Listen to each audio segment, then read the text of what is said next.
मेरी look of जा रही होगी एक्चुअली कैमरा से, क्योंकि मैं फोन पे सर मेरी लुक ऑफ जा रही होगी कैमरा से। हाँ हाँ, तो चलेगा ना, उसमें प्रॉब्लम नहीं हाँ होगी। हाँ, चलेगा, कोई प्रॉब्लम नहीं है। तो एक्चुअली इस बातचीत को शुरू करने का मतलब ऐसा था कि हम लोग अक्सर किसी भी आर्टिस्ट को तब जान पाते हैं जब वो एक मुकाम पे पहुंच चुका होता है। चाहे हम चाहे किसी की भी बात करें, चाहे वो कुमार विश्वास करें, चाहे हम नवाजुद्दीन सिद्दीकी की बात करें, हम किसी की भी इनफैक्ट किसी की बात करें, अ, अ, तो दरअसल होता ये है कि उनकी जिंदगी बहुत लंबी होती है, लेकिन वो लोगों की नजर में तब आते हैं जब वो एक मुकाम पा चुके होते हैं, जब ऑलरेडी मीडिया उनको हाईलाइट कर देता है बेसिकली। क्योंकि कई बार मुकाम पाने वाले लोग भी उतना हाईलाइटेड नहीं हो पाते, तो वो हमारी नजरों से दूर रह जाते हैं। और इसमें देखा जाए तो गलती सबकी है, या फिर कहा जाए तो गलती किसी की नहीं है। लेकिन आज की हम यूथ की बात करते हैं तो हमारे आपके जैसे बहुत सारे आर्टिस्ट हैं जो कुछ करना चाहते हैं और डेफिनेटली बहुत मेहनत कर रहे हैं। वो हर किसी से एक कदम आगे की कोशिश कर चुके हैं और बहुत आगे की सीढ़ियां चढ़ने की कोशिश करेंगे, करने वाले हैं। और इंशाल्लाह वो उस मुकाम तक पहुंचे जहां वो पहुंचना चाहते हैं। तो आज की हमारे बीच की जो बातचीत रहेगी वो दरअसल इसी के इर्द गिर्द रहेगी कि एक आर्टिस्ट की जर्नी कैसी रहती है, खासतौर पर आपकी एज एन आर्टिस्ट। तो हम लोग फेसबुक पे लाइव जा चुके हैं। जो लोग जुड़ गए हैं उनको बता दूं कि आज हमारे साथ है वारिस। ये खुद एक एक्टर है और ये डायरेक्ट करते हैं, असिस्टेंट डायरेक्टर है। और इससे ज्यादा अपने बारे में आप हमें थोड़ा कुछ बताइए। यही है, इतना, इससे ज़्यादा मेरे पास कुछ है भी नहीं, क्योंकि जैसे कि आपने अभी बोला कि उस मुकाम पे पहुंचने के बाद ही लोग जानते हैं, तो मेरे पास बताने लायक भी इसलिए नहीं क्योंकि मैं किसी मुकाम पे अभी नहीं हूँ। और मैं सिर्फ एक एक्टर हूँ जो जामिया से एक्टिंग ग्रेजुएट है, और मैं रजत कपूर साहब को असिस्ट करता हूँ, और उनकी वजह से, उनके नाम की वजह से एक दो जगह और असिस्ट करने का मौका मिल जाता है। यही है मेरे बारे में। लेकिन सच ये है कि जहाँ पे आप हैं अभी हाल फिलहाल में, वहां तक पहुंचना भी मेरे ख्याल से बहुत लोगों का ड्रीम होगा। हाँ, मैं तो बस अल्लाह का बहुत बहुत शुक्र अदा करना चाहूँगा कि मैं इतना लकी समझता हूँ अपने आप को कि मैं जो भी थोड़ा बहुत हासिल किया है, लेकिन वो भी एक ऐसी चीज़ है कि काफ़ी लोग शायद हासिल नहीं कर पाते हैं। हाँ रोज़ बिल्कुल बॉम्बे बिल्कुल। में 1000-1500 लोग आते हैं, रोज़ 500-1000 लोग वापस जाते हैं सिर्फ इसी ख्वाब को लेके कि वो कुछ बड़ा करेंगे। जो लोग सर्वाइव कर जाते हैं वो कुछ ना कुछ तो करते हैं लाइफ में, सब अपने अपने तरीके से बड़ा करते हैं, लेकिन मैं बड़ा शुक्रगुजार हूँ कि मैं सही टाइम पे सही जगह पे था, जो मैं थोड़ा बहुत कुछ कर लिया है, ऐसा मैं बोल सकता हूँ। एकदम बिल्कुल बिल्कुल, यही बात मैं कह रही हूँ और यही बात हम आज करेंगे। तो थोड़ा सा आप अपने बचपन के बारे में बताइए, आपको कब ये इंस्टिंक्ट हुआ कि you are different, you are an artist? ये आपको कब एहसास हुआ? ये बिल्कुल भी एक्चुअली बिल्कुल भी ऐसा ऐसा कुछ भी एहसास नहीं हुआ कि मैं कुछ डिफरेंट वगैरह हूँ। ये था कि फेम का बड़ा शौक रहा है बचपन से। हाँ, सबसे बड़ा कैटलिस्ट हमारी ज़्यादातर लोगों की लाइफ में यही होता है। वो देखते हैं, लाइमलाइट देखते हैं और वो उसकी तरफ खींचे चले जाते हैं। तो शायद मेरे साथ भी कुछ ऐसे ही हुआ था जब मैं स्कूल में था। हर टीचर अपने प्लेस में ले लेता था, मतलब जितने टीचर्स थे सभी के पे नाटक किया करता था, उनके साथ स्किट्स किया करता था। और मैं उसमें था, एक कॉन्वेंट स्कूल में था, तो वहाँ पे बहुत ज़्यादा कल्चर था हमारा आर्ट का। तो इंटर स्कूल कॉम्पिटिशन्स थे, तो उन सब में जाना। यहाँ तक कि फर्स्ट और सेकंड में जब मैं सऊदी अरेबिया में पढ़ा करता था, एक स्कूल था वहाँ पे, international Indian embassy school Jeddah में। क्लास फर्स्ट और सेकंड में मैं स्टेज पे था, और वहाँ पे मैं एक बार डांडिया डांस कर रहा था, एक बार मिर्ज़ा गालिब बना था। तो मुझे कुछ नहीं मालूम था कि ये क्या होता है, बस ये पता था कि हाँ, स्टेज पे आते हैं लोग, ताली बजाते हैं, और क्लास में तारीफ होती है। सिर्फ 2-3 चीज़ें मालूम थी। तो यही चलता रहा। 10th 11th 12th हो गई, अपना अलग अलग तरह से अपना फेम पाने के चक्कर में लगे रहे। पढ़ाई वढ़ाई नहीं हुई जब, तो कुछ और कर लिया, फुटबॉल खेली थोड़ी बहुत, तो फुटबॉल में 2-4 गोल मार के लोगों में खुश हो गए। तो या एक्टर बनने का या आर्टिस्ट बनने का एकदम से कभी भी कुछ नहीं आया, क्योंकि मैं नाटक भी नहीं पढ़े थे कुछ एज सच। हमारे 9th में 10th में जूलियस सीजर था जी ICSE में, हाँ हाँ तो वो पढ़ा था। उससे बड़ा मैं इंस्पायर्ड था कि दिल चाहता कि यार मैं भी कभी मार्क एंटनी का कैरेक्टर करूं, कभी कोई टीचर बनाए तो हम कर लें, लेकिन ऐसा हुआ नहीं 11th-12th तक। फिर ग्रेजुएशन में मैंने एक ऐसे ही, मैं एक UPTU के प्राइवेट कॉलेज से ग्रेजुएशन, मैं इंजीनियरिंग कर रहा था। तो वहाँ पर हमारी तरफ क्या होता है ना कि इंग्लिश बोल लेना एक थोड़ा सा एक प्लस पॉइंट होता है।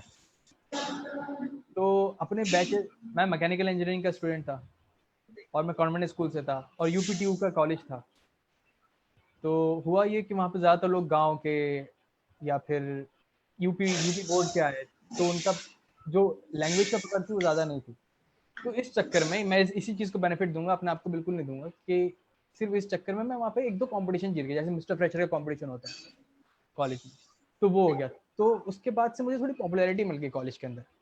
350-400 लोग जो थे स्टूडेंट्स, सारी ब्रांचेस में, MBA में, BBA में, फार्मेसी में, जितने भी थे, उसमें थोड़ी ज़्यादा पॉपुलैरिटी होने लगी। फिर थर्ड ईयर आया, थर्ड ईयर में मैं कॉलेज का बेस्ट स्टूडेंट बन गया, पता नहीं कैसे, क्योंकि मेरी इंजीनियरिंग में लगती थी बहुत सारी बैक्स। और उसके बाद भी पता नहीं मैं कैसे क्या हुआ, मुझे प्रिंसिपल ने, हमारे मैनेजमेंट ने बेस्ट स्टूडेंट का अवार्ड दे दिया। मैंने कहा ये भी ठीक है। अब फाइनल ईयर में मिस्टर फेयरवेल होता है, अब वो भी पता नहीं out of the blues match कैसे जीत गया, क्योंकि तब तक तो काफी लोग दोस्त ही थे आपस में कम्पीट करने वाले, वो भी जीत गया। तो फिर ऐसा लगने लगा कि यार चलो कुछ करा जाए, इस ये कुछ है, ये कुछ साइन है। तो मुझे साइन से फील होने लगा।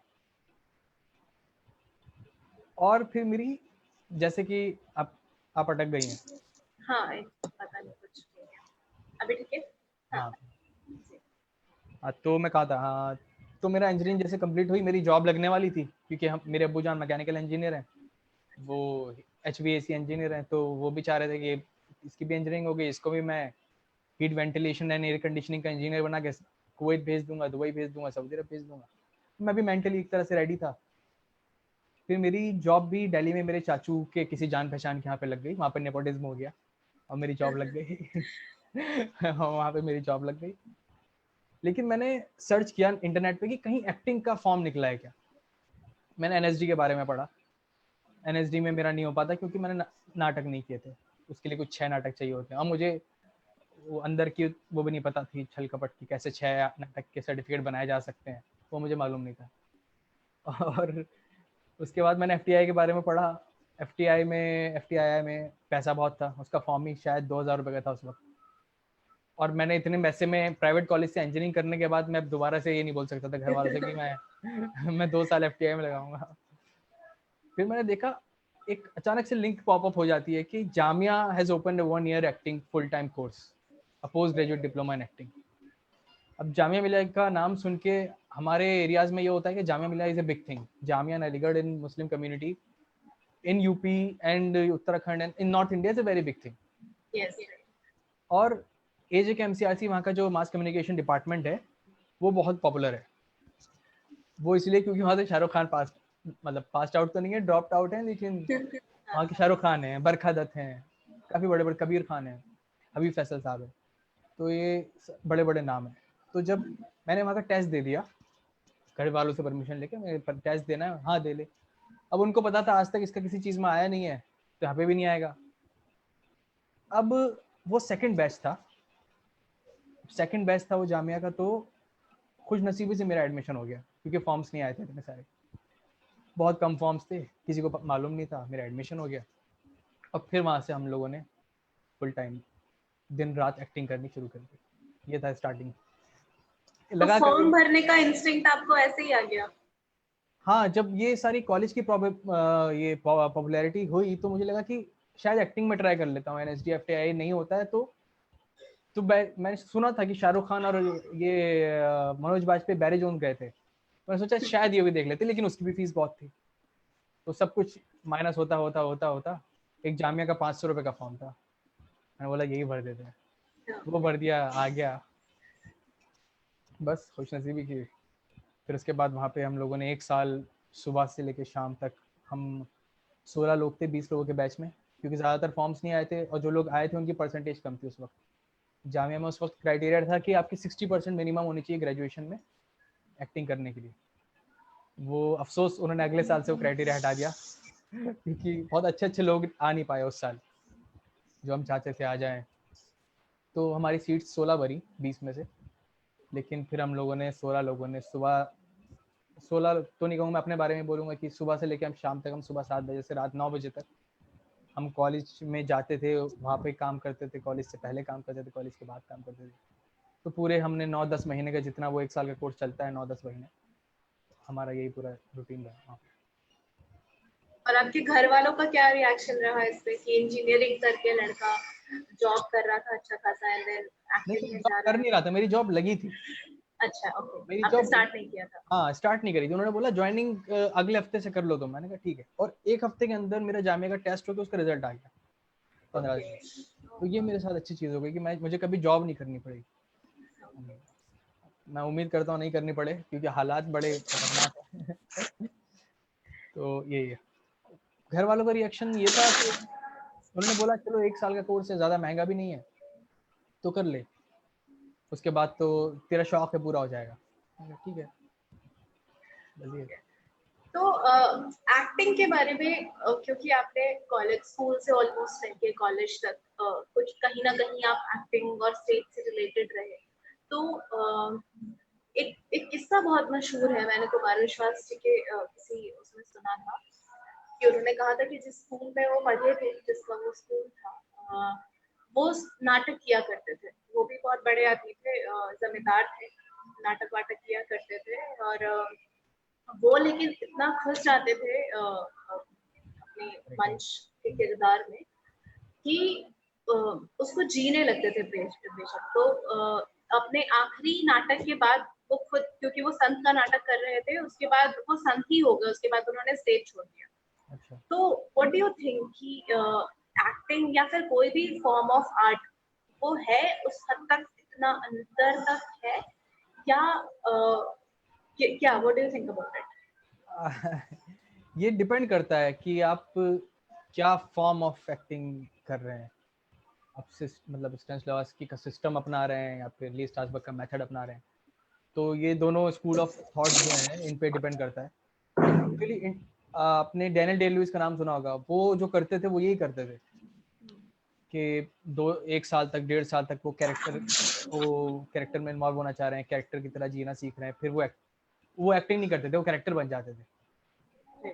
तो that's not, I mean acting जो हमारे हिंदुस्तान में होती है वो एक मेथड है, वो they are becoming the character. तो कैरेक्टर बन जाते, फिर उसके बाद उन्हें उसमें से निकलने में उतनी परेशानी होती है। फिल्म का शूट हो गया, अब वो चेयर पे बैठे हैं, अपना लेफ्ट फुट से काम कर रहे हैं, तो अब वो वही चलता रहेगा। वो 1 साल 1.5 साल जितना टाइम उनको जाने में लगा, उतना टाइम उनको बाहर आने में लगेगा। तो मैं पर्सनली ये बिलीव करने वाला हूँ कि हमें एक्टिंग करनी चाहिए, और मतलब मेथड में ज़्यादा नहीं घुसना चाहिए तो बेहतर है, क्योंकि वो हमारे मेंटल टोल बहुत ले लेते हैं। और अगर एक्टिंग भी करते हैं तो वो भी लेती है, लेकिन आपको पूरा डिवास्टेट नहीं करेगी, पूरा आपका दिमाग ख़राब नहीं करेगी शॉर्ट वर्ड आ जाते। एक इम्पॉर्टेंट क्वेश्चन जो मेरे ख्याल से बहुत सारे आर्टिस्ट फेस करते हैं और जिसका जवाब मैं खुद आपसे जानना चाहूंगी कि we are living in a world जहाँ पे मतलब अब हम लोग अभी गालिब के जमाने के तो है नहीं कि खाना मिला तो मिला, नहीं मिला तो कोई बात नहीं, और इतने पैशनेट हैं कि नाम हुआ तो हुआ, मतलब I don't know, but we are living in a mixed feeling way कि हम चाहते हैं कि हमारा नाम हो और उसके लिए दिल से मेहनत भी करते हैं, बट लाइक अभी स्ट्रगल बहुत ज्यादा है इस सेंस में देखा जाए कि हम लोग, बिकॉज हमारे पास वो एक ऑप्शन रहता है कि यार अगर हमने इंजीनियरिंग की होती तो प्रोबेबली हमारे पास इतना पैसा होता, प्रोबेबली हमारी लाइफ इजी rather than जो हम एक्टिंग कर रहे हैं, but at the same time there is this thought कि होता है शायद बहुत पैसा होता हमारे पास, बट अभी जो सुकून है जो हम करना चाहते हैं वो कर रहे हैं, तो इस पे आपका बैलेंस कैसे है? तो ये एक्चुअली हमें सेकंड ऑप्शन के बारे में बात कर रहे हैं ना, कि सेकंड ऑप्शन होता है तो लोग सुकून, मुझे लगता है कि हम लोगों को निकाल देना चाहिए सेकंड ऑप्शन। लाइफ में सेकंड ऑप्शन ही नहीं होना चाहिए, मतलब सेकंड करियर ऑप्शन ही नहीं होना चाहिए। आपको जो करना है आर्ट फील्ड में करना है। बेशक एक्टिंग से बहुत जल्दी ब्रेक नहीं मिलता है, बहुत कमाई नहीं होती है। तो मैंने अपना क्या चुना, मैंने चुना असिस्ट करना, और वो भी एक तरह से मेरे लिए खुशनसीबी थी कि मैं कर पा रहा हूँ किसी को असिस्ट। और वो भी सेकंड ऑप्शन नहीं है, क्योंकि जब मैं असिस्ट कर रहा होता हूँ तो मैं पूरा एक, वो मेरा कैरेक्टर होता है, मैं असिस्टेंट डायरेक्टर का कैरेक्टर जी रहा होता हूँ। तो मैं, कोई भी मुझसे पूछता है तू एडी है, मैं कहता हूँ नहीं मैं एडी का कैरेक्टर कर रहा हूँ, क्योंकि फिर वो यही हो जाता है ये बंदा तो एडी है। तो मेरे उन्हें वहाँ पे ही बताना होता है नहीं मैं एक्टर हूँ, मैं एडी का कैरेक्टर कर रहा हूँ, ये 3 महीने तक या 6 महीने तक या 8 महीने तक मैं एडी का कैरेक्टर करूँगा। तो उससे बहुत कुछ सीखने को मिलता है। और हमें जो ये, मैंने बॉम्बे आने के बाद अपनी इंजीनियरिंग डिग्री की जो जितना कुछ मैंने सीखा था, वैसे तो कुछ सीखा नहीं था क्योंकि मुझे पता नहीं, और जितना भी कुछ सीखा था मैंने उसको अपने दिमाग से डिलीट कर दिया। मैंने कहा ना बजेगा बांस, ना बुलाएंगे घर वाले कि जाके जॉब कर ले।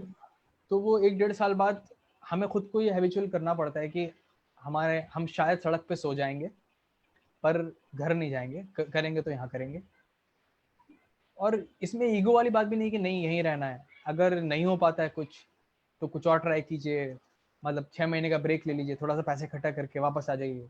ऐसे बहुत लोग करते हैं, पीयूष मिश्रा साहब ने ऐसे किया, वो वापस दिल्ली चले गए थे और फिर उनको किसी ने बुलाया कि आजा तू काम देता हूँ, फिर वो वापस आ गए। काफ़ी सारे बड़े बड़े एक्टर्स के साथ भी होता है, कुछ कुछ सेकंड जॉब कर रहे होते हैं।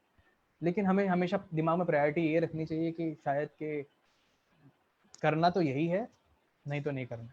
और उसके लिए थोड़ी सी मेहनत भी करनी चाहिए, ये नहीं कि घर बैठे बैठे आपके पास सब आ जाएगा। It is 99% perspiration and 1% inspiration. क्योंकि मुंबई में मैंने खुद भी ये चीज देखी कि स्ट्रगलर्स ज्यादा है। जी।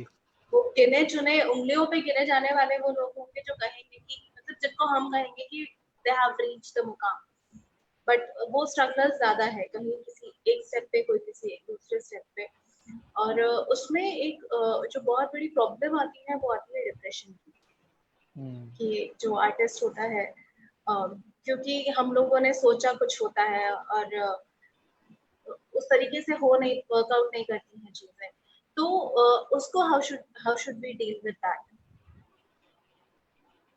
हम लोग जो आते हैं ना बॉम्बे, तो ये सोच के आते हैं कि मैं जाके स्टार बन जाऊंगा, बॉम्बे मेरा वेट कर रहा है, करण जौहर मुझे Student of the Year 3 break में देने ले के लेगा। लिए। हाँ, वो ये सोच के बहुत बहुत लोग आते हैं, और यही प्रॉब्लम है कि किसी ने घर पे बोल दिया तू हैंडसम लग रहा है, तू बॉम्बे चला जा, तू खूबसूरत लग रही है, तू बॉम्बे चला जा, तू एक्टर बन जाएगी एक्टर।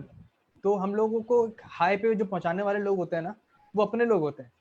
फिर जब हम यहाँ आ जाते हैं तो लो पे पहुंचाने वाले भी हमारे अपने लोग होते हैं, कि वो फिर अरे अब तो कुछ नहीं हुआ, तू तो इतना अच्छा करता था, तू तो इतना अच्छा ही कर रहा था। तो एक्सपेक्टेशंस वगैरह सब आप अपने से रखिए, और अपने आप को ही बोल देते रहना चाहिए कि आज मैं इतना करूंगा, कल मैं इतना करूंगा। और स्ट्रगलर्स इतने सिर्फ इसीलिए इतने ज्यादा हैं क्योंकि हम लोग बिना सोचे समझे ये सोच के आ जाते हैं कि हाँ बॉम्बे हमारा वेट कर रही है, मेरी ही जरूरत है।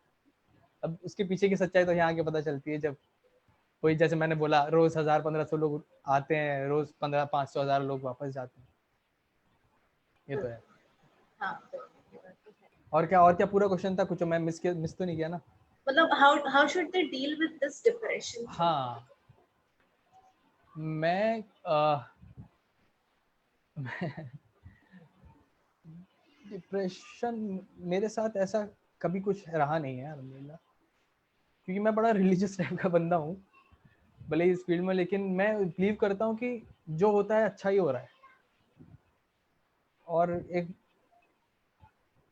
1-1.5 साल स्टार्टिंग के, मतलब 1.5 साल आप समझ लीजिए, मैं रोज घर से निकलता था और जाके ऑडिशन देता था, और मुझे पता था ये लोग मुझे नहीं लेंगे, क्योंकि सीरियल वगैरह में एक अलग ही रिक्वायरमेंट होती है। आप handsome, well build body, 6 feet आपकी हाइट होनी चाहिए, और या आपकी शक्ल पे पैसा चमकना चाहिए। लेकिन मैं रोज लेकिन मेहनत कर रहा था, मैं अपने आप से सेटिस्फाइड था कि हाँ तूने आज 4 ऑडिशन दिए हैं, नॉट फिट हुआ है लेकिन कोई बात नहीं, आज तूने किया है कुछ। तो लगता था, घर वाले बोलते थे आ जा आ जा, पर डिप्रेस होने के बजाय मैं अपने पर्सनल एक्सपीरियंस से ये बताऊं कि मैंने क्या किया कि मैंने और मेहनत ज़्यादा कर दी। नहीं ना, ठीक है ना, नहीं हो रहा है ना, अपने आप को फिट रखा, भाग दौड़ करी, फुटबॉल खेला। जब हम बिजी रखते हैं तो ये सब ख्याल आते नहीं कि नहीं मेरा कुछ नहीं हो रहा है, हम सल्क नहीं करते बैठ के। और at the end of the day हमें हम हमारे पास 2 हाथ 2 पैर हैं, हम जाके मैकडी में काम कर सकते हैं, हम जाके पिज़्ज़ा हट में डिलीवरी कर सकते हैं, डोमिनोज में डिलीवरी कर सकते हैं, कोई भी कुछ भी कर सकता है। लोग इसीलिए डिप्रेस हो रहे हैं, मतलब जैसे कि मैं समझ रहा हूँ कि उनके पास पैसा नहीं आ रहा है, उनको काम फेम नहीं मिल रहा, उनको काम नहीं मिल रहा है, और वो घर जाना नहीं चाहते हैं, वहाँ जाके क्या मुंह दिखाएंगे। तो यही एक है कि अगर आप यहाँ रहना है तो आप कुछ ना कुछ करते रहिए। मेरे सामने मेरे आसपास मेरे एक बैचमेट है, उसका बहुत अच्छा एग्जाम्पल है, और एक मेरा दोस्त है, उसका बहुत अच्छा एग्जाम्पल है कि उन्होंने कैसे डिलीवरी वगैरह करी और ये सब किया, लेकिन फिर अब वो थोड़ा बहुत शाम में काम करके दिन में उन्होंने ऑडिशंस दिए, कुछ क्रैक कर दिया, नाम हो गया, लोग उन्हें बुलाने लगे, अच्छा काम करने लगे। मेहनत ज़्यादा, मुझे लगता है कि मेहनत करेंगे और एक्सपेक्टेशंस अपने आप से कम रखेंगे और दूसरों की एक्सपेक्टेशंस पे प्ले नहीं करेंगे, तो आप शायद बच सकें इस चीज़ से। आई थिंक दैट हेल्प्स कि आप अगर फाइनेंशियली स्ट्रगल कर रहे हैं तो कोई साइड वे ढूंढिए, और मेन जो फोकस है आपका उस पर थोड़ी ज्यादा मेहनत कीजिए। बिल्कुल। और हमारे यहाँ पे क्या होता है, हमारे यहाँ पे जॉब्स को भी कैटेगरीज में डिवाइड डिवाइड कर देते हैं कि अगर तू डिलीवरी बॉय है तो you will be look down upon, हाँ राइट। अगर तू वेटर है तो हम ऐसे तुम्हें देखेंगे, अरे ये तो वेटर है।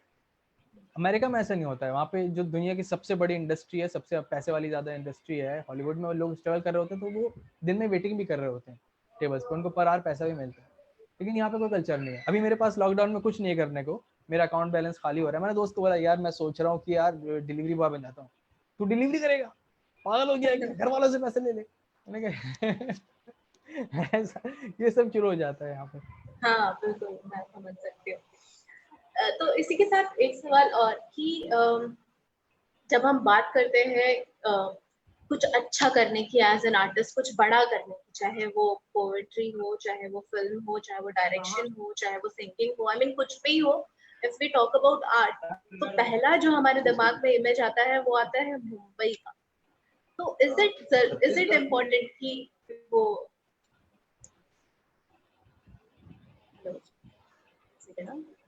या तो हाँ मैं ये पूछना चाहती थी कि क्या ये, अरे यार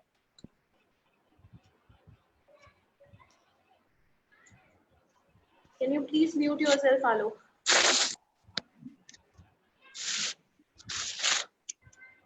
तो मैं ये पूछ रही थी कि क्या जरूरी है कि हम मुंबई की ही बात करें? हमारा, आपको आ रही है बात? हाँ।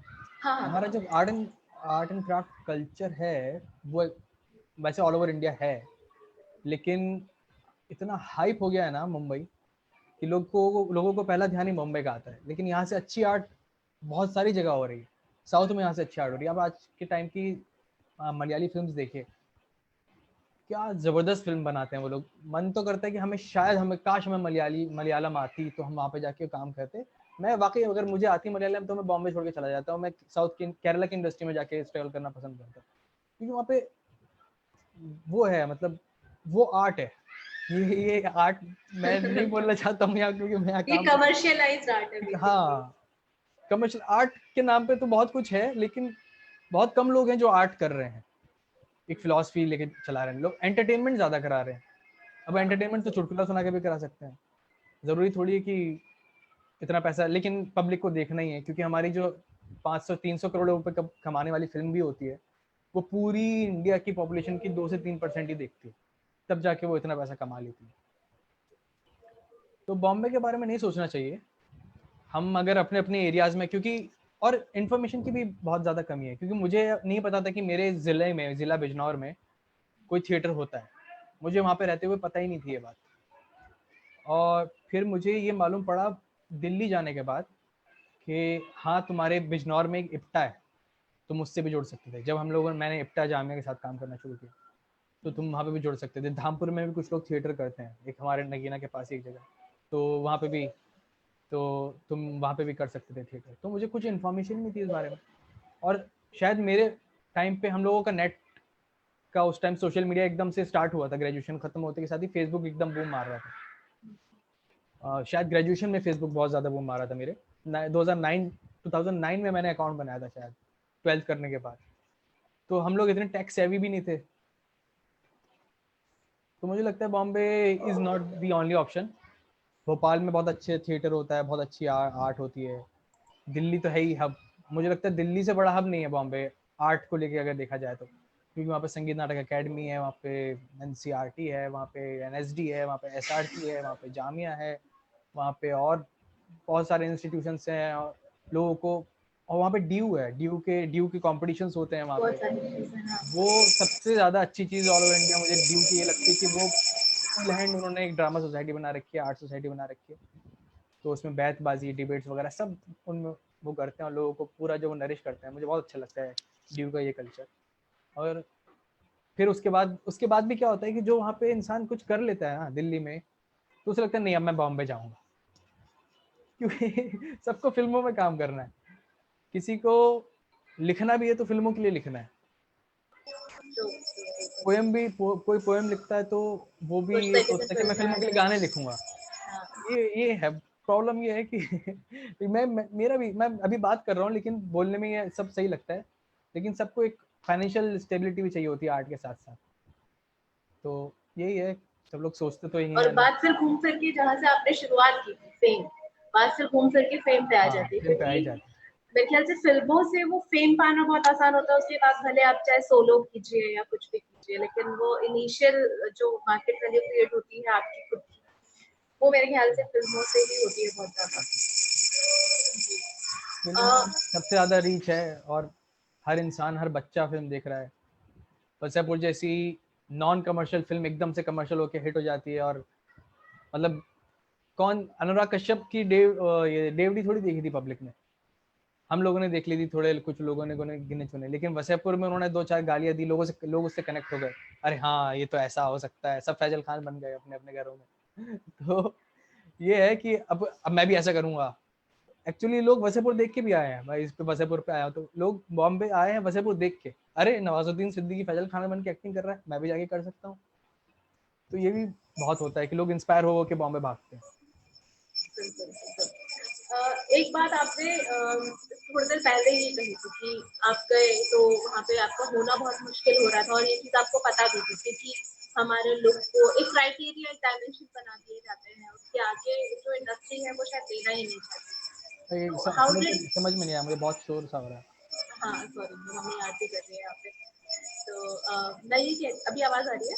हाँ हाँ, वो थोड़ी। तो मैं, अच्छा, मैं ये कह रही थी कि जैसे आपने कहा कि आप वहां गए ऑडिशंस देने, तो आपको पता था कि यहाँ पे मेरा नहीं होने वाला, because there is already a dimension. हाँ, तो वो क्या प्रॉब्लम है, मतलब वहां से कैसे आपने डील किया उस प्रॉब्लम के साथ? क्योंकि हमारे पास ऑप्शन नहीं है। हमारे हमारे अब्बू जान यहाँ पे प्रोडक्शन हाउस खोल के बैठे नहीं है, और हमारे पास कोई ऑप्शन ही नहीं है कि हमें करना क्या है। और मेरी खुशनसीबी ये थी कि हम 4 बैचमेट यहाँ पे साथ आ गए थे, तो हम 4 एक दूसरे की सपोर्ट की, हम एक्चुअली 6-7 आए थे, अब जाके 4 बचे हैं 4-5 साल बाद। तो हम लोग सब साथ आए, एक रूम में रहने लगे, एक आसपास रहने लगे, ऐसा हो गया। सवाल क्या था, मैं कहीं और चला गया। हाँ, तो मैंने कैसे कैसे डील किया। जी। तो ये पता होने के बाद भी हमें पता था कि हमारे पास ऑप्शन नहीं है, कुछ भी कुछ भी करने के लिए कहीं से तो स्टार्ट करना पड़ेगा।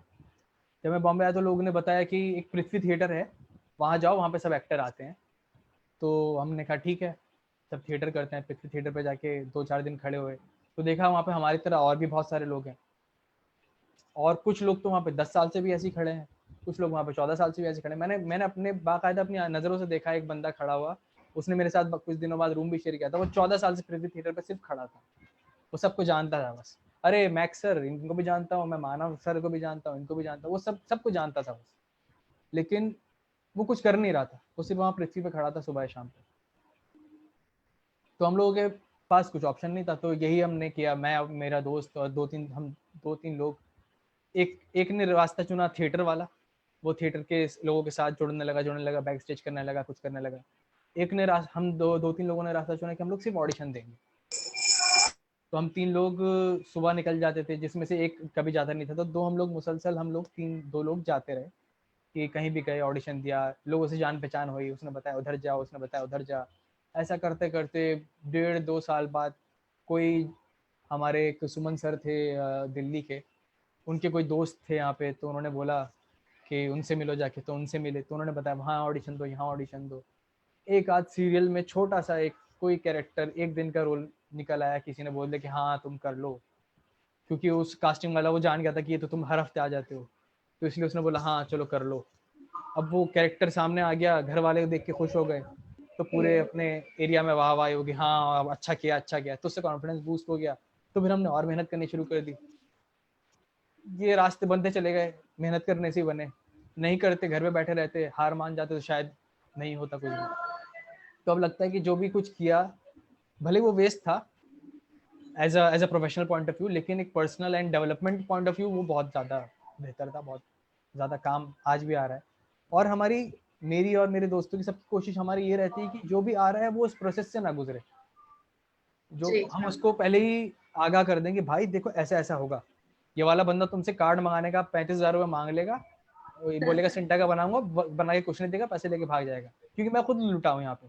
मैंने एक बंदे को 3,500 रुपये दे दिया था, तो उसने हाँ बोला मैं सिंटा का कार्ड बना दूंगा। मैंने कहा बना के दे दे भाई, मुझे तो पता नहीं था कार्ड जरूरी होता है, ये होता है, डरा देते हैं बाहर के लोगों को आके। अब हमारे पास कोई गाइडेंस नहीं है, क्या करना है, तो मैं भी लुटा। तो अब हमारी ये कोशिश रहती है कि जितने भी लोग आए, हमें किसी से खुन्नस नहीं है। कोई मेरी शक्ल वाला दिख रहा है तो उसकी वो अपनी किस्मत का ही रोल लेगा, वो मेरा कैरेक्टर नहीं खा जाएगा। सबको ये जरूरी होना चाहिए कि कोई आपकी रोटी नहीं ले सकता है यहाँ पर, आप अपनी रोटी लिखवा के लाए हैं ऊपर से। तो बिल्कुल टेंशन फ्री रहिए, सब लोग काम करते रहिए, अपने गोल की तरफ बढ़ते रहिए, एक ना एक दिन इंशाल्लाह सब कामयाब हो जाएंगे अगर गुडविल से काम कर रहे हो। जी हाँ बिल्कुल, ये तो सच है।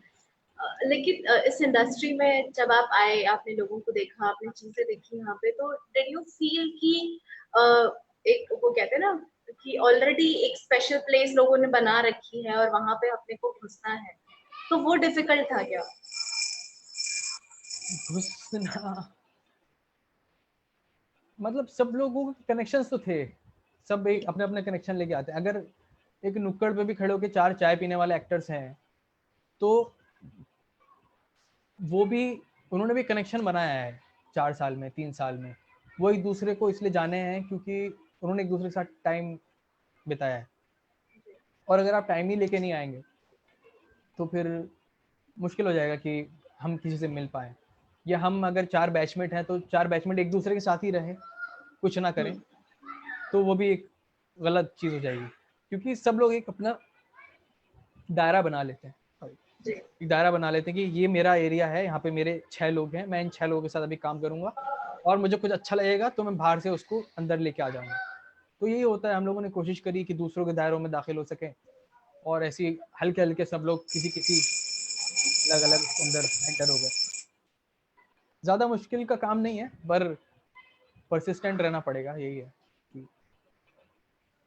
और एक चीज जो बहुत सारे आर्ट फॉर्म्स में कॉमन है, इसके अपने फायदे हैं, इसकी अपनी बुराइयां हैं। नेपोटिज्म एग्जैक्टली नहीं कह सकते इसको, बट नेटवर्किंग अगर कही जाए, कि जो अभी आपने बात कहा कि हमारे ग्रुप्स बन जाते हैं, हम लोगों को जानने लगते हैं, तो किसी फील्ड में ग्रो करने के लिए नेटवर्क बनाना कितना जरूरी है आज के टाइम? मैं मेरे कुछ कॉर्पोरेट दोस्त हैं, मतलब जो मेरे दोस्त हैं जिन्होंने इंजीनियरिंग के बाद जॉब्स करी हैं, जी तो उनसे कभी मैं पूछता हूँ कि भाई ऐसा ऐसा हमारे यहाँ के, तुम्हारे यहाँ पे नहीं होगा क्या? जो मुझको बोलते हैं यार तुम्हारे यहाँ तो नेपोटिज्म चल रहा है। मैं कह रहा तुम्हारा बॉस जो है किसको प्रेफरेंस देता है प्रमोशन देने के लिए, किसकी सैलरी बढ़ाता है, किसके इंसेंटिव, जो उसके पास जाता है, जो जो फ्लैटरिंग, मतलब करता है, हाँ बिल्कुल बिल्कुल। फ्लैटरी करता है। तो उसी तरह से यहाँ पे भी है, यहाँ पे सब लोग नहीं है, लेकिन सारे बॉस एक जैसे नहीं होते है, बेशक है। और नेटवर्किंग भी बहुत ज़रूरी है। अगर आप एक खोल में बंद रहेंगे, किसी से नहीं मिलेंगे, ईगो में बंद रहेंगे, तो लेकिन इसका गलत इस्तेमाल होता है। गलत इस्तेमाल इस तरह होता है कि आपको जाके किसी कास्टिंग डायरेक्टर से रोज़ मिलना है, उसको हेलो सर हाय सर करना है, फिर उसको आप ध्यान में रहेंगे, फिर हो सकता है ये सिर्फ ये सारा प्रोसेस सिर्फ एक ऑडिशन तक पहुंचने के लिए कर रहा है एक्टर, कि मुझे मेरा एटलीस्ट ऑडिशन ले ले। कुछ कास्टिंग डायरेक्टर्स होते हैं कि आपका इंट्रो मंगवाते हैं और उससे करते हैं, लेकिन कुछ होते हैं बड़े बड़े नाम भी हैं जिनका भी पिछले कुछ दिनों में खुलासा भी हुआ था। तो होते हैं कि उनको सुबह से शाम सलाम कीजिए। कुछ एक्टर्स हैं जो आते हैं बाहर से, वो कास्टिंग में लग जाते हैं, उनको लगता है कि अरे मैं अब 500 लोग मेरे मेरे सामने आके मैं सबका बॉस हूँ, सब मुझसे हाय हेलो करेंगे, और वो एक्टर्स मजबूरी में करते भी हैं, ज़्यादातर लोग मजबूरी में हाय हेलो करते हैं। तो नेटवर्किंग एक नेसेसिटी हो जाती है, जो कि नहीं होनी चाहिए। प्योर टैलेंट होना चाहिए। आपकी शक्ल के बाद अगर किसी चीज़ पर जज करना है तो वो एक्टिंग पे करना चाहिए, क्योंकि कैरेक्टर सबसे पहले शक्ल से देखता है डायरेक्टर, वो अपने दिमाग में रखता है कि हाँ ऐसा मेरा बंदा है, उसके बाद ही एक्टिंग जज करता है। ये मैंने सुना है बड़े बड़े डायरेक्टर से उनके इंटरव्यूज में, इसलिए मैं आपसे बोल रहा हूँ। तो नेटवर्किंग इम्पॉर्टेंट है पर नेसेसिटी नहीं होनी चाहिए, ऐसा मुझे फील होता है। क्योंकि बेसिकली हम बात करें तो ये नेटवर्किंग की जो बात है वो बहुत बहुत सारी फील्ड में और बहुत पहले से है। स्कूल की अगर हम बात करें तो किसी टीचर का बच्चा आ गया तो बच्चे उसको खिलाने लगते थे कि टीचर की नजर में हम आ जाए और शायद से हमें नंबर ज्यादा मिल जाए। तो आई थिंक ये कहीं ना कहीं का ग्लिच है कि नेटवर्क अच्छा रहेगा तो हमें अपॉर्चुनिटीज मिलेंगी। तो ये चीजें चलती आ रही है मेरे ख्याल से। लेकिन वो सिर्फ करते हैं जो सबसे ज्यादा मार्क्स पाते हैं बच्चे, वो करते हैं टीचर के आसपास घूमना। लेकिन जो दिमागी होशियार होते हैं ना, जो बैक बेंचर्स बोले जाते हैं, या जो एवरेज स्टूडेंट्स होते हैं, वो सब ये नहीं करते, टीचर के बच्चे के चारों तरफ नहीं घूमते। उनको पता है कि मैं तो अपनी मेहनत करूंगा और देख लूंगा जितना इनको, होता है। होगा ये टीचर का बच्चा। सही है किसी से अच्छे अखलाक से पेश आना, सही बात है, हाँ लेकिन हाँ हाँ बिल्कुल आ, बिल्कुल। एक बेसिकली इक्विलिब्रियम पे है ये, अच्छा भी है बुरा भी है अच्छा दोनों भी है तरफ बुरा से। भी है। जरूरी है नेटवर्किंग एक तरह से, वही मैं बोल रहा हूँ, नेसेसिटी नहीं होनी चाहिए, पर इस पे ध्यान देना चाहिए, क्योंकि हमारी फील्ड ऐसी है, हमारी क्या सारी फील्ड ऐसी है कि सारी फील्ड इंसान इंसान के साथ ही ग्रो करता है, अकेला कोई भी ग्रो नहीं करता है। इसी कन्वर्सेशन के दौर में आपने कुछ देर पहले ये भी मेंशन किया था कि एंटरटेनमेंट और आर्ट के बारे में आपने बात की। थोड़ा सा उसको हाईलाइट कीजिए कि आपके पॉइंट ऑफ व्यू से दोनों हाँ, का कैसा डिफरेंस है। आर्ट मुझे लगता है इंसान अपने लिए करता है, ऐसा मुझे फील होता है कि, और अगर उसे लोग देख के अप्रिशिएट करें तो उसके लिए अच्छी बात है, जहाँ तक मैं समझ पा रहा हूँ। एंटरटेनमेंट इंसान बिल्कुल दूसरों के लिए करता है, दूसरे को एंटरटेनमेंट के लिए, एंटरटेन करने के लिए करता है, कमर्शियल पर्पज के लिए भी करता है, कि मैं ये हंसेगा मुझे पैसा मिलेगा, या ये रोएगा मुझे पैसा मिलेगा। लेकिन अगर आप मणिकौल साहब की फिल्म्स देखिए, मैं नहीं देख पाया कोई फिल्म पूरी एक भी बार, क्योंकि मणिकौल साहब का, उनका यही था, जैसा मैंने सुना है कि, जैसा मैंने पढ़ा है, कि वो जो बनाते थे अपने लिए बनाते थे, वो एक आर्ट थी, वो अपनी अपनी खुशी के लिए बनाते थे कि मैं एक ऐसे फिल्म बनाऊंगा, इसमें एक ऐसा ऐसा एक बंदा होगा जो अपनी कहानी सुना रहा होगा, बस मैं उसको पूरी फिल्म में फॉलो करूंगा। वो अपनी खुशी कर रहे हैं, और उनको देखे अभी सुकून से, हमारे पास इतना पेशेंस नहीं है कि उसको देखें, क्योंकि हम लोग बचपन से डीडीएलजे और ये सब देख के बड़े हुए हैं, हमारे दिमाग में सिर्फ एक एंटरटेनमेंट वाला एक फैक्टर फीड हो गया था। मुझे लगता है कि आर्ट एक पर्सनल चीज़ है, और वो बहुत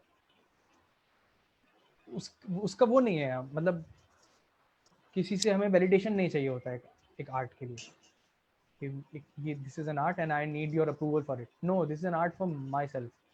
अगर मैं गंदा सा घर बना रहा हूँ पर वो आर्ट है, मेरे लिए है, मेरी मम्मी को पसंद है उनके लिए आर्ट है, जिसको पसंद आए उसके लिए आर्ट है, जिसको नहीं पसंद आए वो क्या बोल देगा नहीं कुछ नहीं है ये हुआ है। ये डिपेंड करता है कि आप दूसरे को एंटरटेन, लेकिन एंटरटेन करने का पर्पस एक होता है कि दूसरा वाला एंटरटेन होना चाहिए, सामने वाला एंटरटेन होना चाहिए, नहीं हुआ तो उसका पर्पस फेल हो जाता है। लेकिन आर्ट का पर्पस कभी फेल नहीं होता, art is something pure. Do पता यू नहीं क्या थिंक बोल दिया मैंने, जी सॉरी। मुझे पता नहीं क्या क्या बोल दिया मैंने इस पे। नहीं बट आई थिंक ये ऐसी बात है कि हम बहुत सारे लोग इससे वाकिफ रखेंगे। तो मैं ये कहती कि डू यू थिंक कि इन दोनों के बीच में एक डिस्टेंस होना चाहिए, या ऐसा कुछ आर्ट को अलग रखना चाहिए एंटरटेनमेंट को अलग रखना चाहिए, या फिर दोनों के बीच में कोई कनेक्शन होना चाहिए? होना चाहिए नहीं, मतलब हो सकता है, कर सकते हैं, एक आर्टिस्टिक चीज को एंटरटेनिंग बनाया जा सकता है, ताकि जैसे अब आंखों देखी देखिए, मैं इसलिए नहीं बोल रहा हूँ क्योंकि मैं रजत सर को असिस्ट करता हूँ, लेकिन एक आर्टिस्टिक फिल्म है, उसमें एक इंसान की पूरी फिलॉसफी है, पूरा जो है उसका एक ढर्रा है, वो अपना एक वो लेके चल रहा है, अपना एक मेंटालिटी लेके चल रहा है, लेकिन उसको कैसे एंटरटेनिंग बनाया गया है वो भी उसके अंदर है। वो उस इंसान की बातों से वो चीज़ खुद एंटरटेनिंग हो जाती है, वो कनेक्ट करने लगती है हम लोगों को।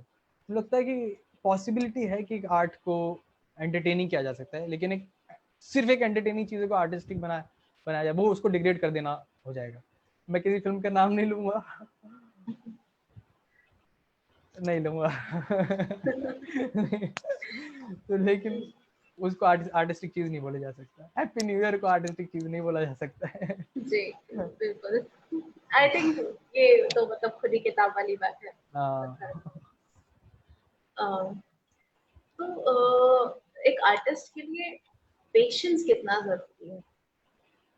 सबसे ज्यादा जरूरी यही है, पेशेंस। और किसी भी आर्ट फॉर्म में, लेकिन मैं जितना मैं राइटर्स और वगैरह को नहीं जानता हूँ इतने, अभी हाल फिलहाल में 2 साल में कुछ राइटर्स और लिरिसिस्ट मेरे दोस्त बने हैं, तो मैं एडिटर्स को भी अभी जानना शुरू किया है। सबके पास स्किल होती है, लेकिन एक सब आर्टिस्ट हैं अपने अपने फॉर्म में, लेकिन एक एक्टर और एक समझ लीजिए कि जिन जिन लोगों के पास एक्सप्रेस करने का मीडियम सिर्फ उनका दिमाग है, उनकी उनकी कलम है, उनके पास कोई इंस्ट्रूमेंट नहीं है उस आर्ट को एक्सप्रेस करने के लिए, और वो टेक्निकल चीज़ों में नहीं जा सकते हैं, वो पेशेंस बड़ी जल्दी लूज करते हैं। क्योंकि अगर मेरे पास कैमरा है तो मैं जाके बाहर 5 चीज़ें शूट करके यूट्यूब पे डालूंगा तो शायद 2-4 लोग देख लेंगे, लेकिन मैं एक्टिंग करके यूट्यूब पे डालूंगा तो मुझे लोग जज करने बैठे होंगे। मतलब हम फोटोग्राफर भी हैं तो फोटोज को सराहना करने वाले लोग होते हैं, लेकिन एक्टिंग के सब लोग इस टाइम पूरे हिंदुस्तान में क्रिटिक होते हैं। एक कविता को लेकर क्रिटिसाइज करने वाले ज़्यादा नहीं होते हैं, लेकिन हमारी आर्ट फॉर्म को या फिल्म मेकिंग को क्रिटिसाइज करने वाले ज़्यादा होते हैं, क्योंकि हमारी रीच बहुत ज़्यादा है। और हम यहाँ पे पेशेंस अगर खो देंगे तो वो थोड़ा सा, I think it is the key, patience is the key of everything. मेहनत करते रहिए और उसके साथ पेशेंस रखना बहुत ज़रूरी है। जहाँ लूज किया वहाँ पे वही आपका वाला, मतलब जो आपने बोला डिप्रेशन कैसे आता है, पेशेंस लूज किया डिप्रेशन आ जाएगा। पेशेंस जी। बिल्कुल नहीं लूज करना। और किसी को ये कैसे डिसाइड करना चाहिए कि अ, मतलब कितने टाइम में ये डिसाइड करना चाहिए कि I am meant for this और not meant for this? How should one decide? ये बड़ा टफ क्वेश्चन है मेरे लिए तो, क्योंकि मैंने जब ये 2-3 ये किए ना छोटे मोटे ये सीरियल वगैरह किए, एक एक दिन का मतलब शूट जो किया, ये बोल सकता हूँ, तो वो मेरे घर वालों को बड़ा एंटरटेनिंग लगा। घर वालों को लगता ही है, लेकिन आस पड़ोस के लोगों को भी सही लगा, मेरे दोस्तों को, मेरे बैचमेट्स को सही लगा, मेरे टीचर्स को सही लगा। तो मुझे ये अंदर से सेटिस्फेक्शन हो गया कि हाँ चलो ठीक है, शायद I am on the right path, कि हाँ मैं कर सकता हूँ। और मुझे बहुत जल्दी एक नया प्लेटफॉर्म मिल गया, थिएटर करने को मिल गया रजत सर के साथ, उनका प्ले करने को मिल गया। तो मुझे, और वहाँ पे मैंने ऑडिशन दे के मैं थिएटर कर रहा था, वो मैं ऑडिशन दिया था तो मेरे वहाँ सिलेक्शन हुआ, तो मुझे तब वहाँ बड़ा मतलब सेटिस्फेक्शन हो गया कि हाँ मुझे लगता है कि मैं सही रास्ते पे हूँ। अब कई लोगों के साथ नहीं होता है, उनको लगता है कि शायद कुछ नहीं हुआ है, उनको वैलिडेशन भी नहीं मिल रही है कहीं से, क्या किया जाए। इसका कोई सॉल्यूशन मेरे दिमाग में नहीं है, क्योंकि मेरे दोस्तों में अगर मैं जाऊं तो 1 साल बाद उनको वो घर के प्रेशर की वजह से वापस चले गए, जो भी वापस गए वो घर के प्रेशर की वजह से वापस गए। और जो रुके रहे, एक ने फील्ड चेंज कर दी, उसको शायद अंदाज़ा हो गया कि हाँ मुझसे एक्टिंग नहीं होगी, उसने उसने फील्ड चेंज करके डायरेक्शन में सीधा फुल टाइम डायरेक्शन में आ गया वो, और डायरेक्शन में आते के साथ ही उसे अच्छा काम में मिलना शुरू हो गया। तो सर्कमस्टेंशियल मुझे लगता है ये है कि हम कैसे डिसाइड करेंगे if you are meant for it और नॉट, क्योंकि हमें हमारी तारीफ करने वाले बहुत ज़्यादा लोग होते हैं, झूठी तारीफ करने वाले। आप कहिए भाई कैसा काम लगा, अरे क्या काम किया तूने, ये वो। लेकिन अगर किसी के पास गुरु हैं, टीचर हैं और ऑनेस्ट फीडबैक वाले लोग हैं, वो बहुत ज़्यादा हेल्प करते हैं इसमें कि you are on the right path और नॉट। हमारे पास गुरु थे तो हमारे लिए आसानी रही। मेरे ख्याल से ये बहुत जरूरी है कि आपके लाइफ में एक ऐसा इंसान हो जो आपको जेन्युइन फीडबैक दे, बताने के लिए कि तुम सही जा रहे हो या फिर now you need to take a pause and look back. बिल्कुल बहुत ज़रूरी है। राइट। हमारे पास, मेरे पास तो बहुत सारे रहे हैं और अच्छे रहे हैं, तो जो कमियां भी थी उन्होंने बता दी, उस पर बहुत कोशिश करी सही करने के लिए। और कई लोगों ने तो बोला तुम्हारे अंदर ये बचपन से ये गलत आदत है, इसको ये सही नहीं होगी। फिर वो एक चैलेंज मिल गया कि हाँ शायद अगर ये मैं कमी सही कर लूँ तो शायद मेरा कुछ भला हो जाए। तो बहुत काम आती हैं एडवाइसेस लोगों की। और हमें ज़्यादातर एंड फ्लैटरी सुनने की आदत नहीं होनी चाहिए। वो टाइम आएगा जब गुरूर इंसान के अंदर भर जाएगा और तब वो खुद ही नहीं सुनेगा किसी से बुराई, तब करवा देंगे फ्लैट। लेकिन अभी हम इस कंडीशन में नहीं है, इस हालात में नहीं है कि हम लोग सिर्फ तारीफ सुने। बुराई सुनेंगे तभी बेहतर हो पाएंगे। बिल्कुल, और ये बहुत जरूरी है कि इंसान वो उन जो मिल रही हैं आपको, कमेंट्स मिल रहे हैं आपके आर्ट के ऊपर, उसको बहुत पॉजिटिवली ले और उसको अपने अंदर डाले और उस तरीके से सीखे। दैट इज वेरी इंपॉर्टेंट कि आप नहीं उसको बहुत लेते पॉजिटिव। लोग, पॉजिटिवली नहीं लेते। किसी किसी की आप स्क्रिप्ट पढ़िए, किसी को कुछ बता दीजिए, आप ऑनेस्टली जैसे आप अपने चाहते हैं कि मेरे साथ ऐसा हो, तो आप किसी और के साथ कर देंगे तो वो क्या, वो जस्टिफिकेशन देने लगेगा सामने वाला। तो ऐसा एक नहीं होता, बहुत सारे लोग होते हैं वो जस्टिफाई करने लगेगा कि नहीं यार मैंने इसलिए सोचा था ये कि ये क्यों कि ऐसा हो जाता, शायद तुम्हें समझ नहीं आया है।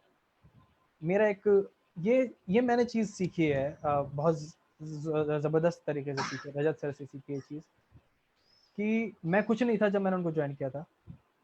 मैं बाहर का लौंडा उठ के आया, मतलब सीख साख के आ गया था, ऑडिशन देके उनका प्ले कर रहा था।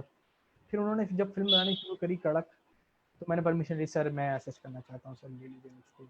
तूने कुछ किया है? मैंने एक फिल्म करी थी एक अपने जामिया के सीनियर के साथ। मैं बोला हाँ सर ऐसा ऐसा कुछ किया, तो चल सही है। तो उन्होंने रीडिंग स्क्रिप्ट पढ़वाई, स्क्रिप्ट पे व्यूज़ मांगे। अब इतना बड़ा 3 डायरेक्शन में नेशनल अवार्ड जीत के बैठे हुए एक डायरेक्टर हैं, वो मुझसे जो जुम्मा जुम्मा 4 दिन जिस लड़के को है, वो मुझे कि सजेशन दे अपने स्क्रिप्ट पे क्या, उनकी खुद की लिखी हुई स्क्रिप्ट जिस पर उन्होंने टाइम दिया। तो मैं उन्होंने बताया सब कुछ, ऐसा ऐसा ऐसा ऐसा। तो उन्होंने बड़े ध्यान से सुना और मैं अनएक्सपेक्ट, मतलब बिल्कुल भी एक्सपेक्टेड नहीं था मुझको कि ऐसा भी हो सकता है कि कोई इंसान इतना ध्यान से सुनेगा। उन्होंने बहुत ध्यान से सुनी मेरी बात और सब एडीज को बिठा लिया चारों तरफ, सब बैठे, सबसे सुनी। फिर उन्होंने बोला कि हाँ ये वाला तो तेरा पॉइंट सही है, मुझे सही लग रहा है। फिर उन्हें लगा कि हाँ इसके सजेशन सही हैं, तो आगे भी सजेशन उन्होंने, इसके बारे में क्या ख्याल है, उसके बारे में क्या ख्याल है, फिर वो सजेशंस लेने लगे। हम कितना साल का मैं था, मैं 25-26 साल के लोग, एक 50-55 साल के एक 3 नेशनल अवार्ड विनिंग डायरेक्टर बैठे हैं और हम जैसे लोगों से सजेशन ले रहे हैं और उसके ऊपर अमल भी कर रहे हैं जो उनको पसंद आ रहा है, और हमें बता रहे हैं कि ये क्यों है और इसको ऐसा भी तेरी तरह क्यों करूं और तेरी तरह क्यों नहीं करूं। वो मुझे बहुत बड़ी सीख मिली है कि आप हमेशा ओपन रहना चाहिए आपको सेशंस के लिए। और लेकिन इसमें ये जज करने की जरूरत है कि कौन इंसान कैसा सजेशन दे रहा है। अब कुछ लोगों की हाँ आदत हाँ, होती है क्रिटिसाइज ही करने की, जबरदस्ती तो हाँ हाँ। आप इंटरस्टेलर बना दीजिए तो उसके अंदर भी क्रिटिसाइज ही करेंगे कि नहीं बहुत ज़्यादा साइंस कर दी है, किसी को समझ नहीं आएगी। ऐसा ऐसा थोड़ी होता है, हर चीज़ की अलग अलग होती है। आपके हिसाब से आपकी लाइफ का टर्निंग पॉइंट क्या रहा है? as a career in this industry or what? As an artist. As an artist, as an artist, मेरा एक इंसिडेंट है। मेरा एक दोस्त बैठा था। एक्चुअली मेरी सारी चीज़ें ना, सारी कहानियाँ, सारे का सारा जो वो शुरू हुआ ना, मतलब एक हल्का सा पंप अप जो मेरे लाइफ में हुआ, वो एक प्ले से हुआ, मैकबेथ से। ओके। वो भी ऐसे हुआ कि मेरे एक दो हम लोग इवेंट किया करते थे यहाँ पर थोड़ा बहुत पैसा कमाने के लिए। तो थोड़ा बहुत ऐसे ही काम किया करते थे, सुबह में काम किया, शाम में थोड़ा पैसा मिल जाता था, ऐसा काम था। तो उससे रेंट वगैरह निकाल लेते थे। तो उसमें एक हमारा दोस्त बना जो बहुत साल से थिएटर से भी जुड़ा था, काफ़ी सारे अतुल सर के साथ बैक स्टेज किया था। और हमारा एक बैक स्टेज इंचार्ज है सचिन कमानी, तो उसको बड़े अच्छे से जानता था। और तो सचिन ने उसको बोला कि मुझे कुछ बंदे चाहिए एक प्ले के लिए और जो कर ले। और उस लड़के के हम दोस्त बन चुके थे, लेकिन मेरा जो बैचमेट था उसका ज़्यादा अच्छा दोस्त था। तो उसने उस बैचमेट से, मेरे बैचमेट से बोला कि सुन ऐसा काम है, एक प्ले है मैकबेथ नाम का, तो उसमें एक आधा एंट्री मिलेगी प्ले में और बैक स्टेज करना होगा। और हम लोग जामिया के थे, पोस्ट ग्रेजुएट डिप्लोमा एक्टिंग करके आए, हम लोगों में सब में एक ईगो भी थी। एक इंस्टीट्यूट के होने के बाद ईगो आ ही जाती है कि अरे बिल्कुल। नहीं एनएसडी के हम एफटीआई के हैं। तो हमारे अंदर भी थी कि सही है, भले ही जामिया को फिलहाल कोई नहीं जानता, लेकिन हम तो ईगो रख सकते हैं। तो ईगो थी कि नहीं हम बैक स्टेज थोड़े करेंगे किसी के साथ। तो उसने मना कर दिया। फिर मुझको मुझको फ़ोन आया कि तू करेगा। अब मैं भी बड़ा रिलक्टेंट था, मैंने भी देखा कि लाइफ में कुछ नहीं हो रहा है, अब क्या, चलो ये भी ट्राई कर लेते हैं। तो वो एक इंसिडेंट था कि वो इंसिडेंटली एक्सीडेंटल था कि मैंने हाँ बोल दी। और मैं सिर्फ वहाँ पहुँच के, मैं पहले शो के लिए 10 दिन की रिहर्सल थी, और पहले शो के लिए मुझे मुझे ले भी नहीं जा रहे थे वो, मुझे ऐसा पता चला बाद में। तो उस वो 10 दिन मैंने अपना शिद्दत से, मुझे जो काम दिया गया था वो किया, और मुझे एंट्री वगैरह कुछ नहीं मिली। उन्होंने बोला कॉफ़ी बना के पिलाओ, मैं 10 दिन कॉफ़ी बनाई। रणवीर सर को 2-3 शक्कर चाहिए होती, 2-3 चम्मच शक्कर चाहिए होती, मैंने वो उनको दी, और वो बड़े खुश। मतलब मैं पूरे डेडिकेशन से काम कर रहा था अपना। और जो मैं खड़ा रहता था कि उन कैमरे से, उन्होंने कैमरा था उनके पास जिससे मेकिंग बनाते थे प्ले की, तो मैं कैमरा से मेकिंग वगैरह भी बना देता था। वो 10 दिन बाद कट टू अगले 4-5 महीने, कोई मेरे पास कुछ नहीं था। अचानक से मेरे पास एक कॉल आती है कि नया प्ले बन रहा है, बैक स्टेज करेगा।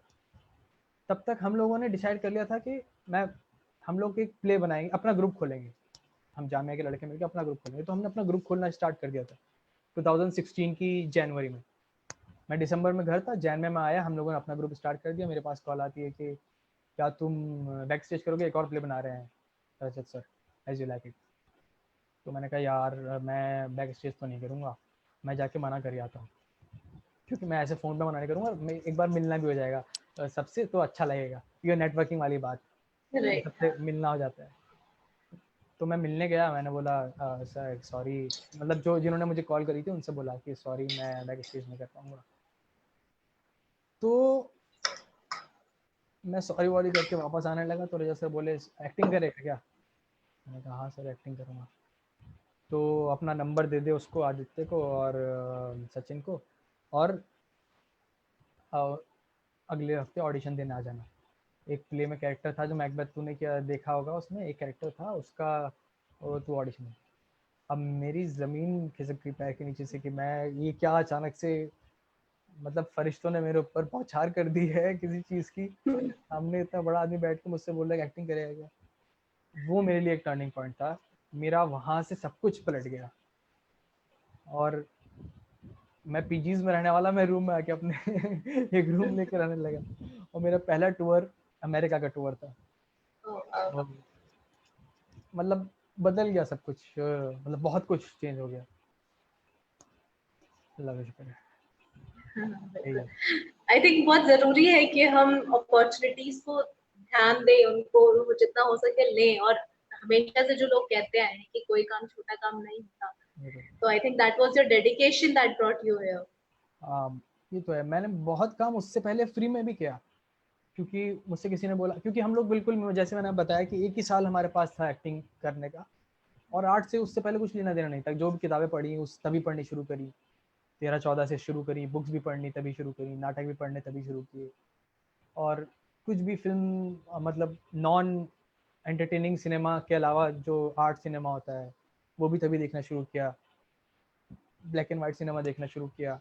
तब फादर ने भी सपोर्ट करना शुरू कर दिया, अरे प्यासा देख, गाइड देख। पिताजी वो बचपन में फिल्में देखे बैठे थे, फिर उन्होंने हमको बोलना शुरू कर दिया अच्छा ऐसा करा। अब उन्हें लगा कि चलो लड़का घुस ही गया है तो सब कुछ हम भी थोड़ा सा सपोर्ट कर देते हैं इधर से। तो उनके सेशंस भी बहुत काम आने लगे, क्योंकि वो भी फिल्म फ्रीक निकले। तो हल्के हल्के हमारा डेडिकेशन काम आता गया, और एक काम पे पहुंच गए। बस मतलब छोटा मोटा वही है, लेकिन कोई जानता नहीं है अभी, इंशाल्लाह पता नहीं कब जानेंगे लोग। जितना आई थिंक काफी है। डायरेक्टर्स वगैरह को तो एक लिमिटेड ऑडियंस ही जान पाती है। जिसको सबसे ज्यादा जाना जाता है वो होता है एक्टर। एक्टर गलत है वैसे, डायरेक्टर्स मीडियम है फिल्म मेकिंग। हाँ बट स्टिल आई मैं थिंक अगर आप किसी नॉर्मल इंसान से बात करेंगे तो वो हाँ किसी ये फिल्म किसकी है तो शाहरुख खान की शाहरुख फिल्म है, खान। मतलब उसमें राइटर का कोई क्रेडिट नहीं, उसमें डायरेक्टर का, म्यूजिशियन का, किसी का कोई क्रेडिट नहीं, उसमें शक्ल जो दिखती है, बिकॉज ऑब्वियसली जो दिखता है वो बिकता है, तो आई थिंक वो सब कुछ वहाँ पे वो एक्टर का हो ये जाता है। है, उन्हीं को देख के हम लोग मतलब सभी लोग उन्हीं को देख देख के इंस्पायर होते हैं ना। अब उनको बहुत पता नहीं है बरोबर। कि डायरेक्टर ने कितनी मेहनत करी है, क्रू ने कितनी मेहनत करी है, सिर्फ डायरेक्टर नहीं, मतलब एक एक एक एक शॉट बॉय इंसान नहीं वगैरह है वगैरह बिल्कुल। सब मेहनत करते हैं, मतलब बहुत ज़बरदस्त काम है, तो सभी जानते ही हैं, बहुत मेहनत का काम है। तो बिल्कुल इजी इजी नहीं है, ना फिल्म बनाना ना एक्टिंग करना, कुछ इजी नहीं है, बाहर से लगता है बस। राइट, मतलब मैं खुद उस बैकग्राउंड से हूँ तो I can totally connect to it. बहुत तो ज़्यादा। क्योंकि वक्त का थोड़ा तकाजा है, तो बिल्कुल। मैं एक आखिरी सवाल आपसे पूछना चाहूंगी जी। और चाहूंगी कि आप इसका जवाब दें पूरे दिल से, कि आपकी सबसे बड़ी सीख क्या रही इस ड्यूरेशन में, और ऐसी कौन सी चीज है जो आप एस्पायरिंग आर्टिस्ट को, जो लोग कदम रख रहे हैं या जो धीरे धीरे बढ़ रहे हैं, उनका जो मनोबल है वो बना रहे और वो आगे बढ़ते रहे, उनके लिए, उन ऐसे लोगों के लिए आप क्या कहना चाहेंगे? हमें सबसे पहले तो पेशेंस रखना ही चाहिए, और हार्ड वर्क पूरी तरह से ईमानदारी से करना चाहिए, क्योंकि हम जो कर रहे हैं ना, तो उसमें हम अगर बेईमानी करेंगे ना तो किसी और के साथ नहीं करेंगे, वो बेईमानी जो हम इस प्रोफेशन में करेंगे वो हमारे साथ करेंगे। अगर बाई चांस कॉर्पोरेट जॉब कर रहे होते, बेईमानी करते, तो कंपनी के साथ कर रहे होते, कंपनी को नुकसान होता, हमें सैलरी मिल जाती।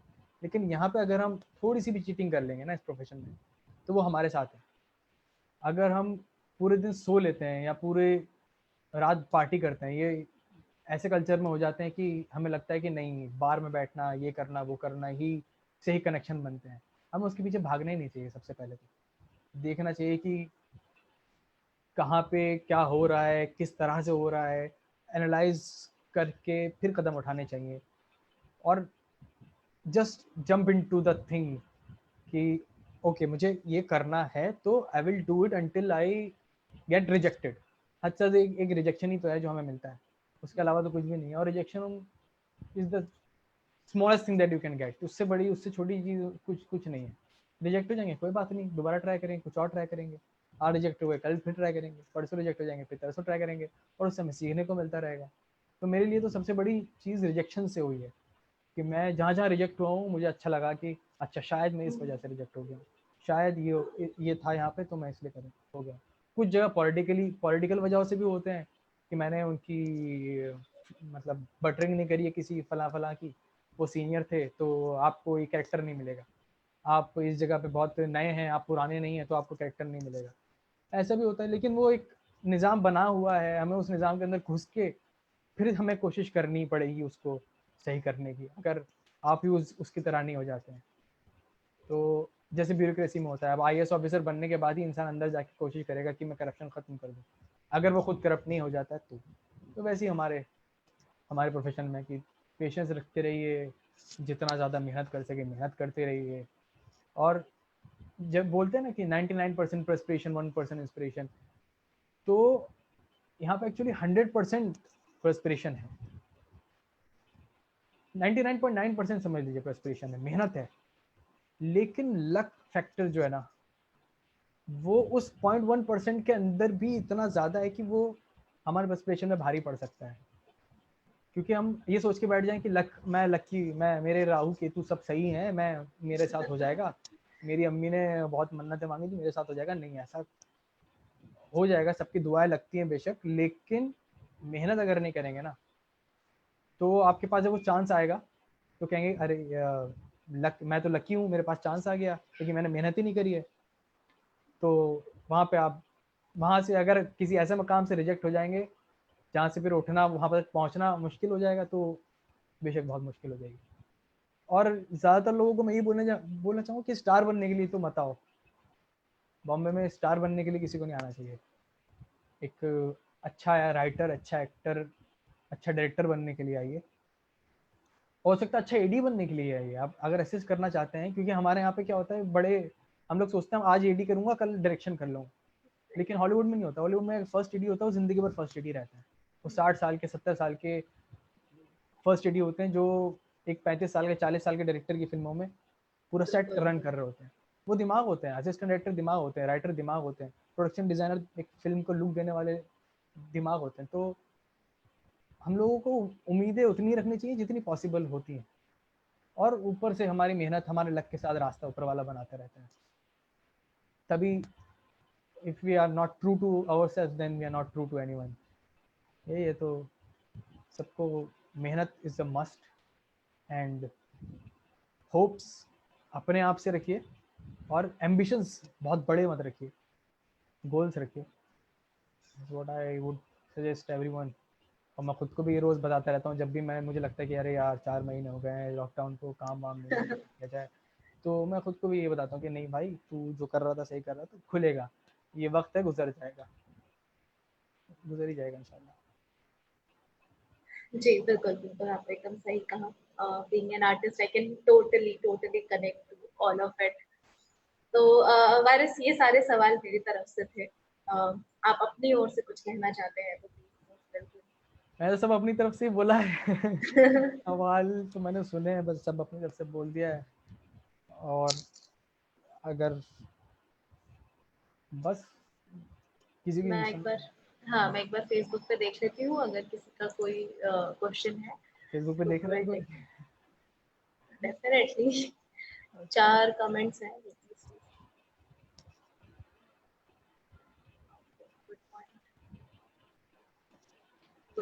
ओके, तो सिर्फ अप्रिशिएशन वाले मैसेजेस हैं जो आप बाद में देख सकते हैं। मेरे ख्याल से कोई प्रश्न नहीं है आपके लिए, लेकिन मुझे बहुत अच्छा लगा आपसे बातचीत करके, because I really wanted to bring that up कि वहां पहुंचना एक एक वो उसको क्या बोलते हैं, जो हम किसी रास्ते में जाते हैं वहां पे लिखा होता है ना, इतने kilometres left, what is that, milestone. Milestone. हाँ, तो हर एक लाइफ में हमारे एक माइलस्टोन है, और बाकी तो मेरे ख्याल से पूरी जिंदगी एक सफर ही है।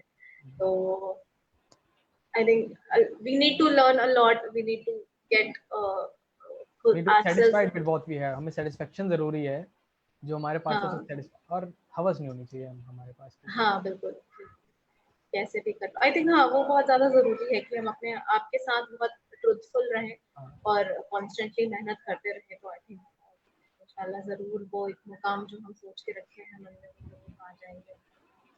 और ये बड़ा अनएक्सपेक्टेड था कि मतलब आपने जैसे बोला कि लोगों को जानते नहीं है हम, आप इंटरव्यू लेना चाहते हैं आपको, कि क्योंकि एक मकाम में पहुंचने के बाद तो सभी बात करते हैं, टॉक करते हैं किसी से। क्योंकि मैं देख रहा था कि महेश दत्तानी साहब, सुधीर मिश्रा साहब और अखिलेंद्र साहब, इन सब के बड़े बड़े नामों के, तो मैंने कहा यार मैं क्या मैं एकदम से थोड़ा सा प्रेशर में आ गया कि अरे तो इतने बड़े बड़े लोग हैं, अब इन्होंने मुझसे बोल दिया है। और शीना ने शायद आपको बताया, तो शीना का बहुत बहुत शुक्रिया इस चीज़ के लिए जी, एक वर्कशॉप में उन्होंने आपका नाम लिया था। और बिकॉज जब आपकी जर्नी बहुत बड़ी हो जाती है ना, तो आप छोटी छोटी चीजों को भूल जाते हैं। जब आपकी जर्नी अभी तक छोटी रहती है तो छोटी छोटी चीजें भी आपके लाइफ में बहुत मैटर करती हैं। तो मेरे ख्याल से बहुत जरूरी है कि हम उन लोगों को भी सामने लाएं जो तहे दिल से मेहनत कर रहे हैं। मुकाम पे पहुंच पाना ना पहुंच पाना मेरे ख्याल से वो एक अलग दर्जे का काम है, लेकिन बहुत जरूरी है कि जो लोग मेहनत कर रहे हैं किसी भी फील्ड में, उनको उस चीज के लिए अप्रिशिएट किया जाए, उनको उस चीज के लिए कहा जाए कि you are actually doing good, वो मोरल बूस्ट करते रहने के लिए। तो I think you are really doing good, चाहे वो एक्टिंग की बात हो, चाहे वो डायरेक्शन की बात हो। एंड वी होप कि you keep learning, you keep growing, और आप खुद भी सीखते रहिए, हमें भी सिखाते रहिए। शुक्रिया बहुत बहुत इंशाल्लाह सब दुआओं में याद रखिए। अब जरूर किसी का जरूर। दिल दुखे तो माफ़ कर दीजिए, और कोई आपका दिल दुखाए तो उसको माफ़ कर दीजिए। तो बस यही है, सबसे गुडविल बना के रखिए, दुश्मनी मत करिए, बहुत नफरत है इस दुनिया के अंदर ऑलरेडी, सब एक दूसरे से मोहब्बत करें, यही है। बड़ी बात कही आपने। हमसे बातचीत करने के लिए बहुत बहुत शुक्रिया वारिस। आपका बहुत बहुत शुक्रिया मुझे मौका देने के लिए। चलिए फिर मिलेंगे, तब तक आप ख्याल रखिए, और इंशाल्लाह लॉकडाउन जल्दी खुले तो फिर हम लोग कभी हो सकता है मुंबई में मिले। बिल्कुल बिल्कुल इंशाल्लाह, खुले तो बस जल्दी खुल जाए। जरूर जरूर। अल्लाह सभी को सेहतमंदी अता फरमाए, आपको, आपके घर वालों को, जो लोग देख रहे हैं उनको, जो लोग नहीं देख रहे हैं उनको, सबको सबको सेहतमंदी। चलिए, गुड नाइट, टेक या केयर। Good night.